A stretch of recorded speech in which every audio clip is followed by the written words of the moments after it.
Along the way, I discovered my purpose.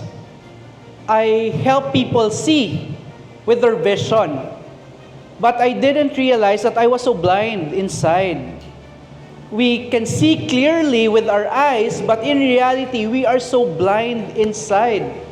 And that was who I am. I had a lot of anger. Why I was not flying was because I had deep resentment. And alam nyo, when I was able to release it, parang, pwede gali. No, I could forgive my past.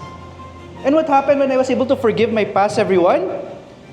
My life changed. Nag-catapult. No, it catapulted me to who I am right now. And that was when? 2019. And this is what I tell people, no? One new insight, isa lang gid ang kailangan mo matun-an, tapos i-apply mo sa utok mo, tama na magbago inyo pangabuhi.